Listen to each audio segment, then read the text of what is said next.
are legendary recording studios around the world that are linked to some of the greatest artists and music that we've ever heard. For most fans, their names might be familiar, but for musicians, these places are holy ground. Abbey Road in London, Electric Lady in New York, Motown's Hitsville, USA, Philly's Sigma Sound, Muscle Shoals fame, and in Los Angeles, the Record Plant, Capitol, and the Sound Factory Hollywood. And that's just to name a few. From outside, many of these studios are just buildings. But behind nondescript doors like this, well, that's where the magic happens. Come on, let's go inside.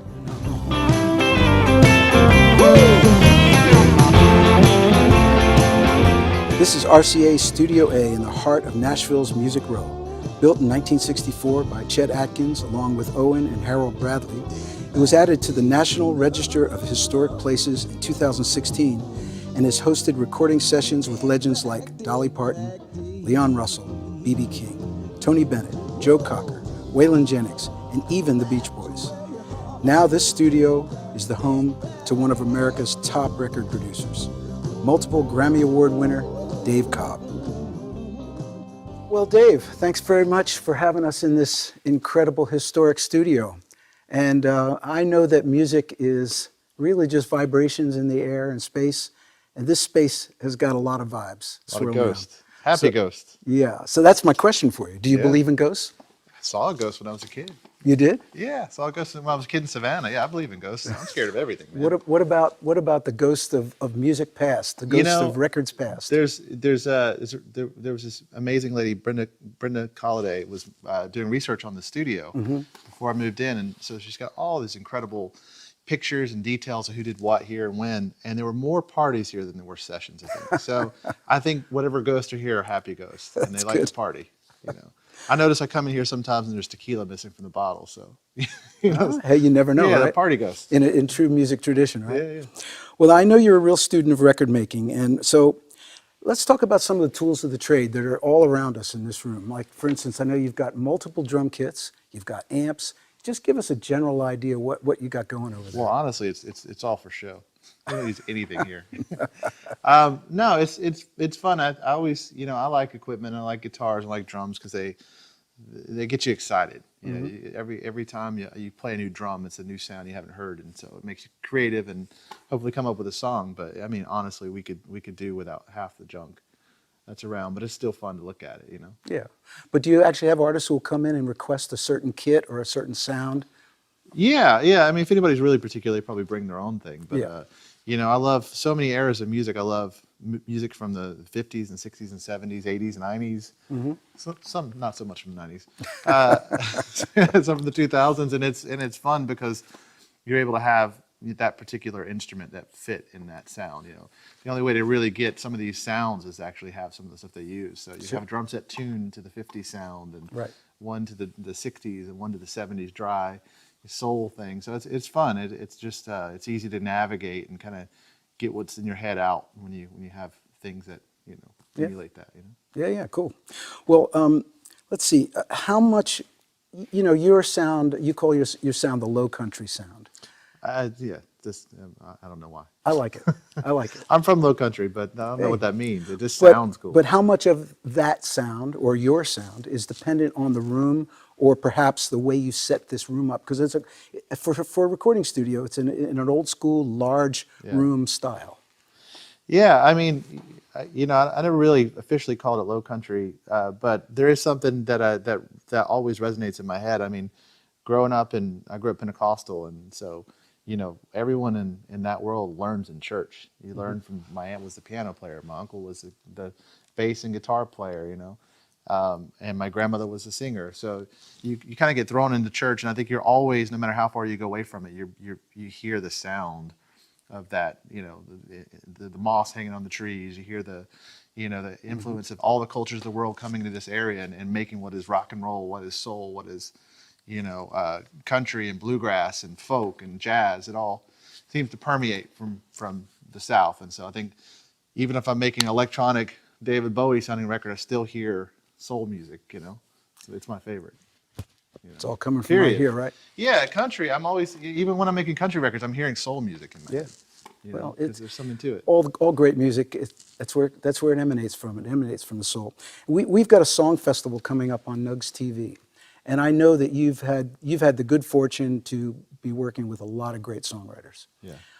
Tell me about what you look for in a song when an artist comes to you and you first hear a song. Perhaps is it what is the element of that composition that gets to you, the lyrics, the melody, the groove, the emotion?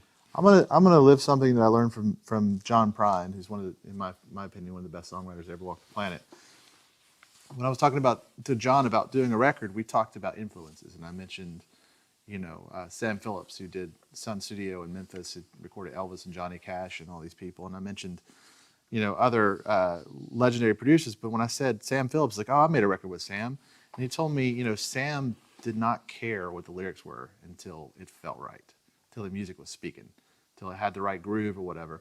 And you think of John Prine, somebody whose lyrics are unparalleled. Yeah. But apparently, I mean, this is all, I wasn't there with Sam Phillips, but apparently he didn't care about the lyrics until the music was right, and then the lyrics shined. And so I think, I'm always looking for a feel of somebody, and then I almost hear lyrics second a lot of times, which is probably backwards because, I think I'll go read a book,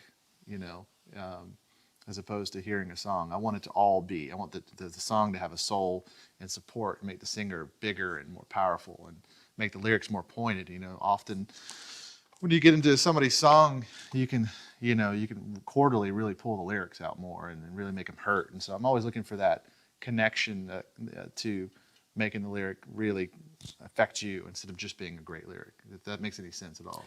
Yeah, Lyrics are absolutely probably the most important thing, but I want to get everything surrounding it to make you notice the lyrics. It's the marriage of the lyric and the music.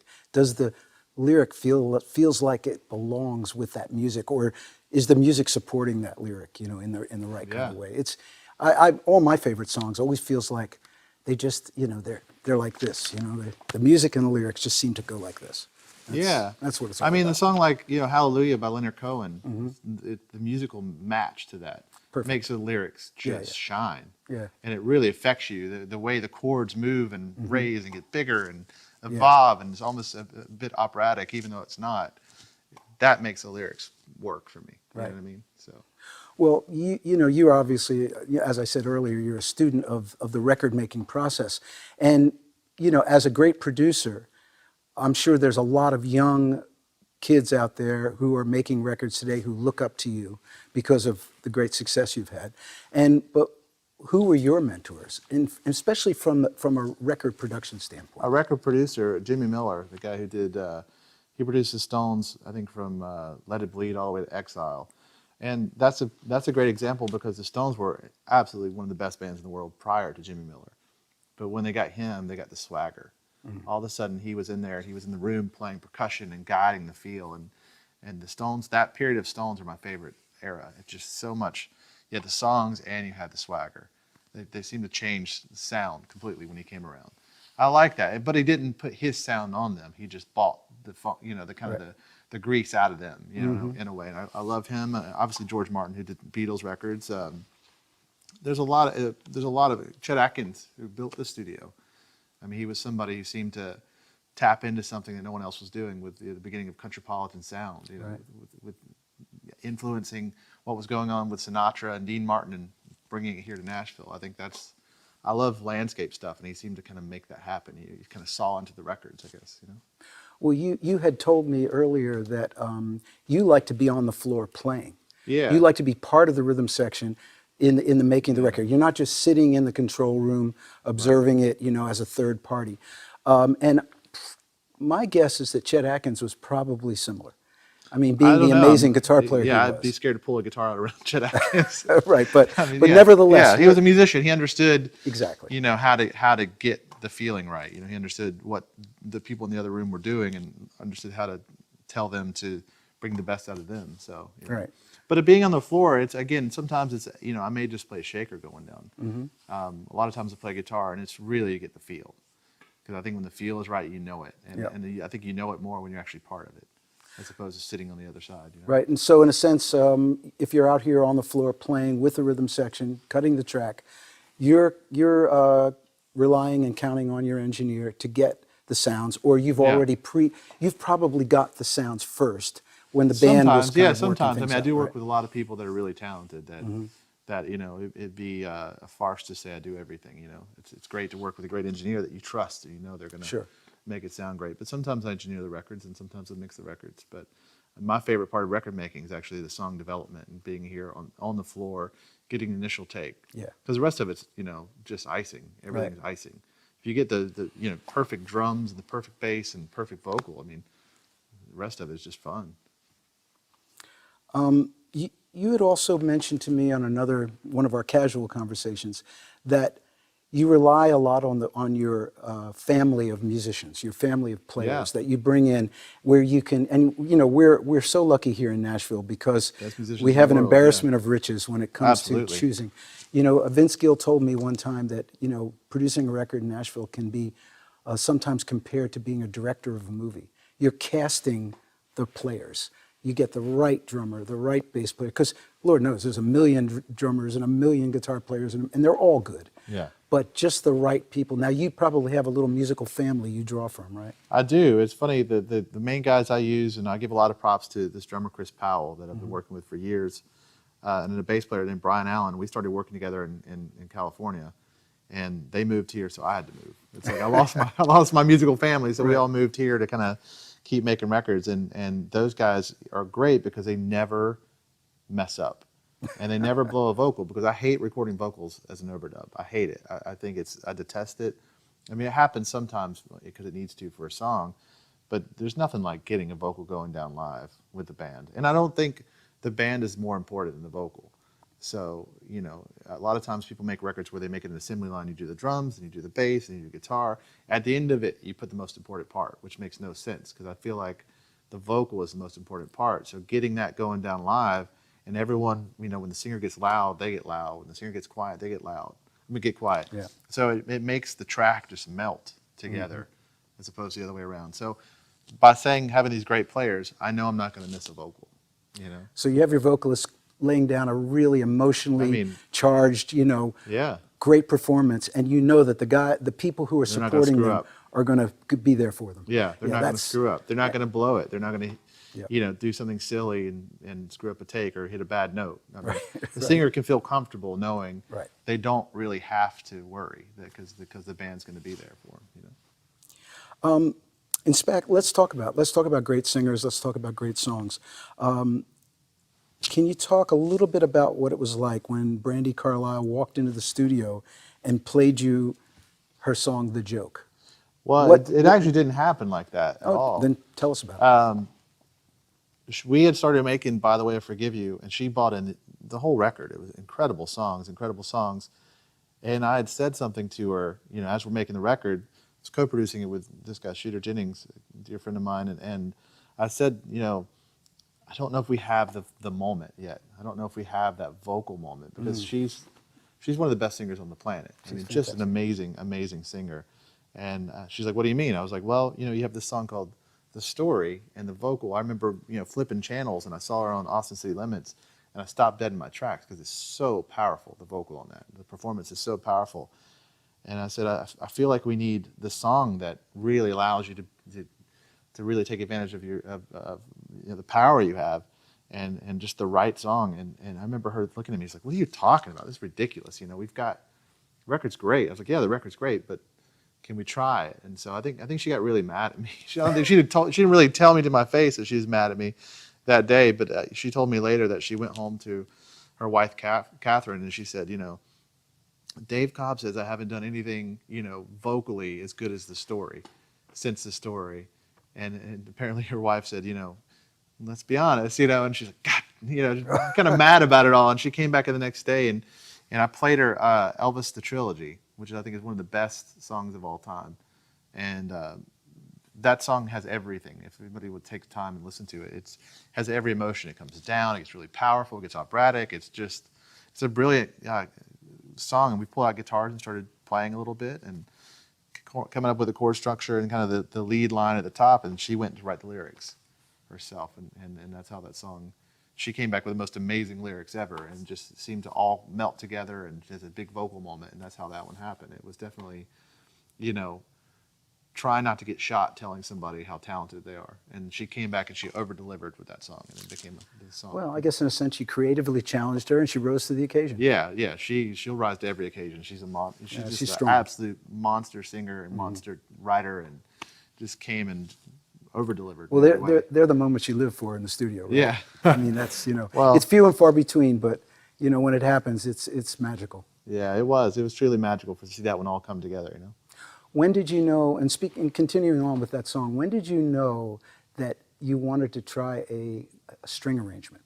Both her and I are obsessive with Elton John. I'm Ah. a massive, massive Elton John fan. I was going to ask you that exact question. Yeah, and Elton John informed that decision for sure. I mean, obviously I don't know him, but the Paul Buckmaster arrangements on the early Elton records are just masterpieces, and Yeah, I've tried to absolutely. copy them as much as possible. And I'm a fake string arranger, so that one I actually arranged strings with this girl, Chris Wilkinson, here in town.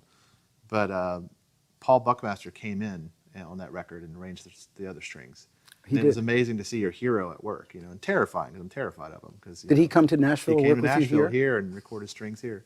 So that was always part of the thing, but actually getting the guy, because Brandi, you know, as soon as I said Paul Buckmaster, she said, you know, I worked with him one time before.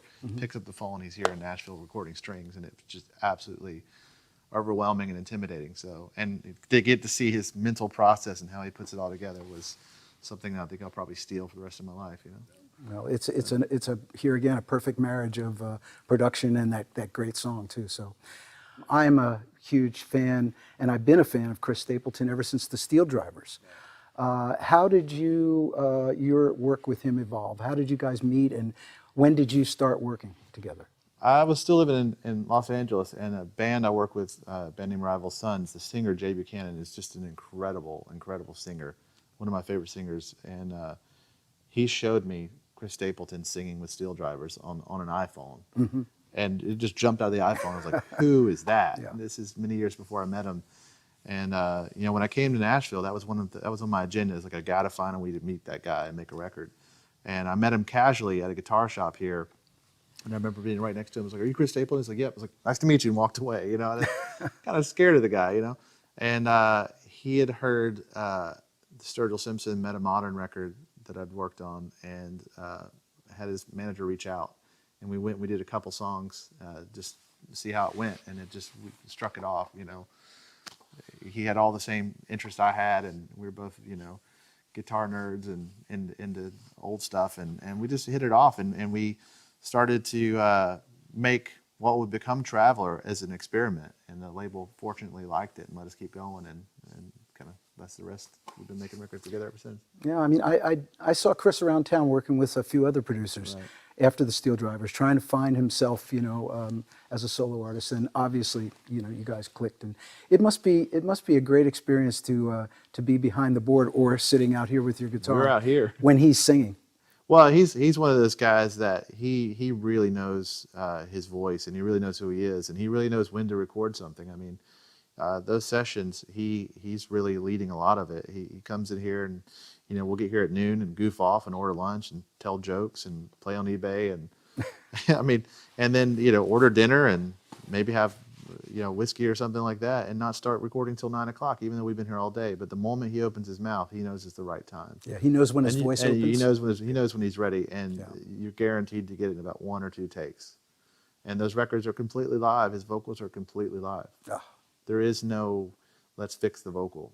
There's not even really there's no real vocal comping with the guy. Really, you just yeah. grab the best take and you got it. Yeah, and that's the take. And when the vocal's right, that's the take. And it doesn't take him long to figure that out. And if for some reason, you know, we didn't get something that day, it's like, well, it's not the right day for it, and then we'll get it, and it's perfect, and it doesn't take more than a couple takes. So we don't really labor, because he makes it easy, you know. Right. And obviously, you know, it's incredible to hear somebody sing like that. Oh yeah. And it's so effortless for him. He was born with it, and it's amazing to see. Well, that's some really, really great insight into how you make records, and obviously your success and everything you've got going for you. I couldn't be more happy for Thanks, you, man, man. because You're doing it the right way, man. You're making. Oh no, I'm just doing it the lazy way. No, you're not. The quickest way to A no and B way. is You're- to play it. You know. You're making records. You know, you're doing it organically and you know, for all the right reasons. So, I guess really I only have one more question for Sure. you. Just how many Grammys do you have, Dave? I have no idea. And where are they? Are they in the closet or are they on the They might be. mantle, They in might your be behind me garage? to the right. They might be over there. Oh, wow. I didn't see those. Maybe. Okay, we'll have to make sure we get the camera to sweep around the room. But well, listen, the Grammys are actually coming up, so Yeah. I know you're up for 1, 2, maybe more. Congratulations, and I hope, I wish you only the best. And Thanks, man. I appreciate it. I really want to thank you for letting us come in and No, man. Yeah. pick your brain a little bit. No, thank you, man. You're a love hero it. of mine, so it's All good right. to have you here. Thanks, man. Thanks.